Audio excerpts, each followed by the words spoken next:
ظالم کے ساتھ میں کبھی تعاون کا اور اچھے لب و لہجے کا میں لوگوں کو مشورہ نہیں دیتا, اس سے اس کے ظلم میں اضافہ ہوتا.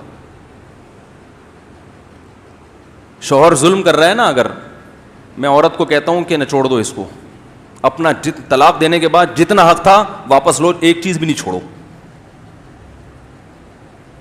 ابھی یہ کیس آیا طلاق کا, ایک خاتون کو طلاق دی ہے شوہر نے, بڑا ظلم کر رہا تھا, بہت نالائق, پھر طلاق بھی دے دی.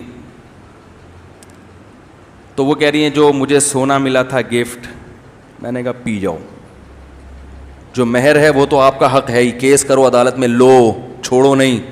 جو گفٹ تحفے ملے تھے ایک چیز بھی واپس کرنے کی ضرورت, بولو نا. اگر آپ کو اللہ نے بہت دے دیا ہے, اتنا کہ آپ کو ضرورت نہیں, تو لے کے کسی غریب کو صدقہ کر دو. کمبختوں کے پاس بولتے کیوں نہیں بھائی, نہیں چھوڑو, نہیں چھوڑو.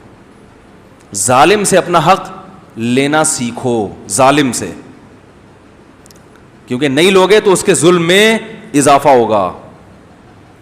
اسی طرح میں مرد کو بھی کہتا ہوں, بلا وجہ عورت طلاق مانگ رہی ہے, اچھی بھلی زندگی گزر رہی ہے, خام خواہ میں اس کو دماغ خراب ہو گیا ہے, تو بولو پہلے مہر واپس کرو, صحیح ہے, جو میں نے اضافی گریوی میں تم پہ خرچ کیا سارا ریٹرن واپس. یہ نہیں کہ آپ آلو پراٹھے کو پیسے بھی واپس لے رہے ہیں, اتنا راشن کی بھی, یعنی جو کوئی بڑی چیز گفٹ دی ہو, کیونکہ وہ بھی پی جاتی ہیں, طلاق بھی خود ہی مانگ رہی ہیں اور چیزیں بھی پی جاتی ہیں. نہیں چھوڑو.